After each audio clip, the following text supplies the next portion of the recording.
Vamos a platicar un poco acerca del pellizcamiento facetario, la disfunción facetaria o el dolor facetario. Eh, es una disfunción bastante frecuente, ¿no? Principalmente en la zona superior de la columna vertebral, aunque en casos avanzados en la zona lumbar también se llega a presentar, ¿no? Aquí podemos observar en esta imagen, del lado izquierdo tenemos lo que es equivalente a una columna sana, donde las facetas se encuentran en buen estado. En general, nosotros podemos entender y interpretar y tratar la columna vertebral en dos secciones, por llamarlo así, o en dos planos.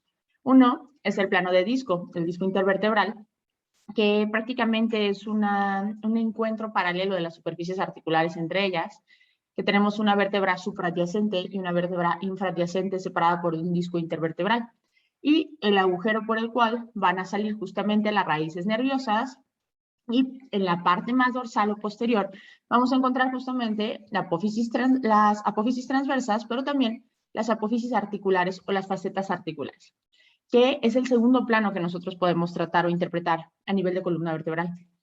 Este plano son articulaciones que se encuentran paralelas entre ellas también, pero de manera oblicua, y que deslizan cuando hacemos una flexión. La vértebra supraadyacente desliza hacia anterior en relación con la infraadyacente, perdón. Y por el contrario, durante la extensión, la vértebra supraadyacente desliza hacia posterior sobre la vértebra infraadyacente.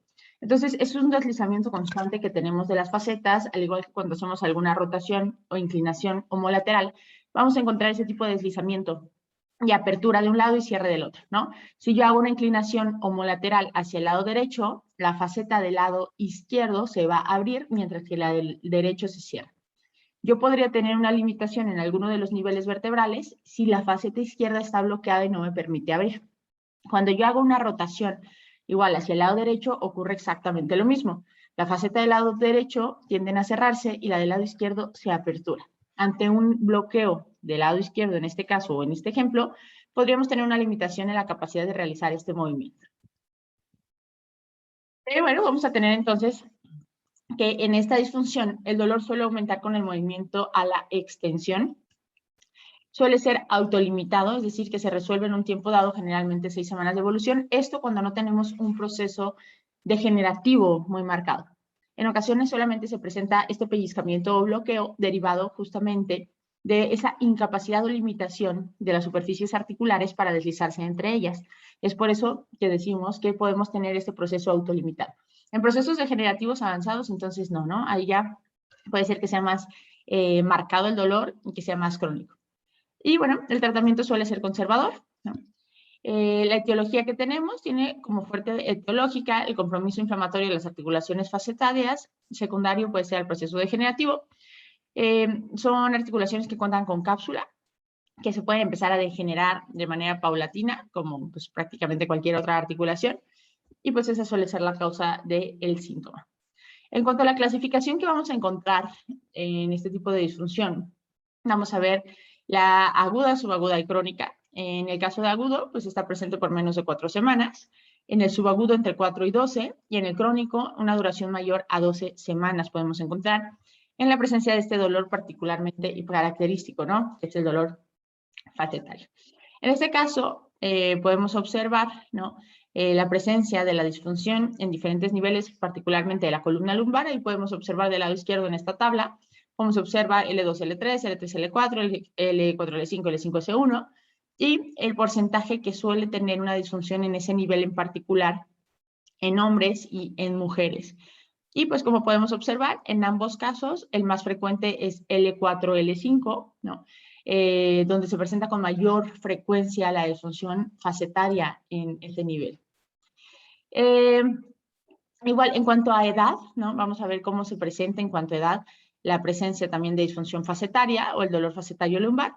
Y tenemos justamente, aquí podemos observar también cómo más frecuentemente se va a presentar, evidentemente, mientras mayor es pues la edad del paciente, es más frecuente que llegue a presentarse. En este caso, en este estudio se presentó más frecuente entre 60 y 70 años que mayores de 70, pero es interesante, ¿no? Porque podemos ver en la tabla cómo va aumentando de manera paulatina hasta llegar justo a los 60, 70 y luego baja un poco. a los 70 años. Pero entonces, pues evidentemente, mientras mayor edad, mayor desgaste, mayor uso normal, tenemos un desgaste progresivo.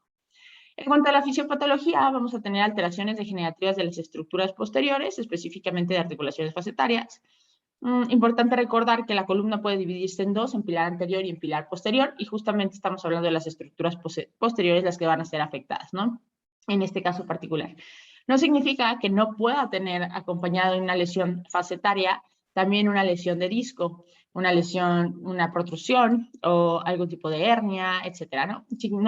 No es que sea una u otra únicamente, pero en este caso, cuando hablamos de manera exclusiva o aislada de una disfunción facetaria, pues es esto que estamos describiendo. También tenemos una transferencia anómala de cargas mecánicas a nivel cigoapoficiario en forma secundaria del proceso degenerativo. Discal, justamente es lo que platicamos, puede tener una relación directa de disfunción con la presencia de alteración facetaria. No en todos los casos, pero puede llegar a ser muy frecuente, ¿no? Que el desgaste del disco, que modifica completamente la biomecánica y por lo tanto la distribución de cargas de la zona, afecte o favorezca justamente la presencia de estas disfunciones. Aquí podemos ver, ¿no? Esta sería la articulación, ¿no? Aumentada o agrandada. Entonces aquí vamos a ver justamente la zona del cartílago articular, que son las dos superficies que se van a encontrar y que van a tener que deslizar para generar el movimiento. Voy a tener el proceso articular inferior, el proceso articular superior, ¿no? Que es el que desliza uno en relación del otro, y también tengo un pequeño menisco articular entre las facetas que va a estar presente y, bueno, la cápsula, ¿no? Entonces, esa es más o menos la morfología que vamos a encontrar en cada uno de los niveles, 2 por nivel, porque tenemos, pues, 2 articulaciones facetarias, una de cada lado. Aquí lo podemos apreciar en estructura y en localización, donde se encuentra exactamente la articulación facetaria, que es importante de entender. En cuanto a signos y síntomas que vamos a presentar o va a presentar mi paciente, pues dolor de predominio matutino en muchos de los casos. Puede referir sensación de rigidez, ¿no? Esa sensación como de dureza, de tensión, como acartonamiento. Mejora con la actividad, empeora con actividades que implican extensión y rotación. Es decir, el paciente en estático suele sentir un poco de cansancio, fatiga, dolor, ¿no? Característico. Disminuye un poco con la actividad. Sin embargo, en actividades que demandan mucha extensión o rotaciones frecuentes, como alguna actividad laboral, por ejemplo, etcétera, puede aumentar este dolor, ¿no? Hay que descartar, ¿no? Hacer ese diagnóstico diferencial con una disfunción coxofemoral sacroiliaca y también realizar exámenes neurológicos para ver que no hay alguna afectación.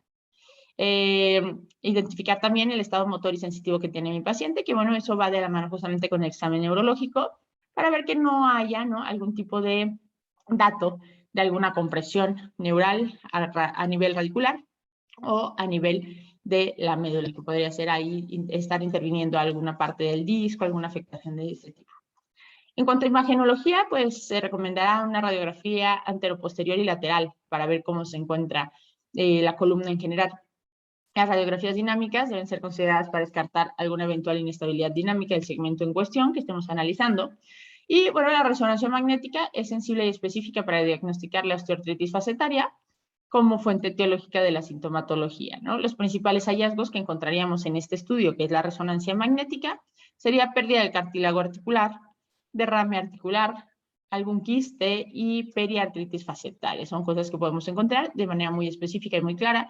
La resonancia magnética sabemos que es un estudio bastante específico, muy útil, ¿no? Cuando estamos buscando en particular situaciones más específicas que no alcanzamos a ver en una radiografía.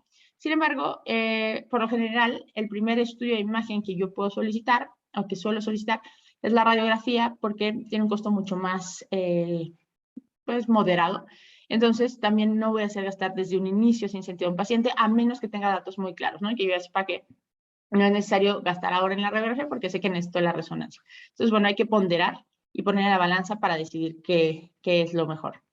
El tratamiento, reposo relativo, farmacológico y evidentemente fisioterapia. Vamos a ver justamente en fisioterapia qué nos interesará. En fisioterapia vamos a tener o a buscar justamente la analgesia, como pues por el medio que a mí más me guste. Sin embargo, como el origen del dolor está siendo algo profundo, que es una articulación, Lo ideal será mejorar la función y mantener la movilidad, buscando además estrategias preventivas para evitar el aumento o la velocidad excesiva de desgaste que podemos tener en la zona, y eso nos va a ayudar muchísimo a evitar que siga avanzando, ¿sí? Calor profundo, por supuesto que también nos puede ayudar bastante, ¿no? Una diatermia, por ejemplo, la TECAR, etcétera. Técnicas manuales con objetivo de movilidad facetaria. Hay técnicas donde tú haces algo que se llama distracción, que la distracción justamente es sobre el plano facetario, en el cual vas a generar una apertura o una separación entre las facetas articulares, una en relación de la otra, y eso genera un descanso o una mejora mecánica transitoria que puede llegarte a generar bastantes beneficios a mediano o largo plazo. Tratamiento de tejido blando en la zona afectada. Evidentemente, en muchas ocasiones vamos a encontrar espasmos asociados a la zona afectada. ¿Por qué? Porque es un mecanismo del cuerpo, ¿no? De protección. Entonces, en muchas ocasiones, el dolor va a ser también ocasionado por tejido blando, tejido blando y se va a moderar bastante. Ejercicio terapéutico, movilidad, fuerza, activación del core, súper importante para el mantenimiento y evitar esa aceleración, ¿no?, del proceso degenerativo que hemos estado platicando. Y evidentemente, pues activación de la musculatura estabilizadora, que es lo que platicamos ahí en conjunto con el core, para hacer, ¿no?, como este enfoque global y tener entonces varias estrategias para que mi paciente tenga la mejor calidad de vida posible y los síntomas se controlen en medida de lo que se pueda lograr.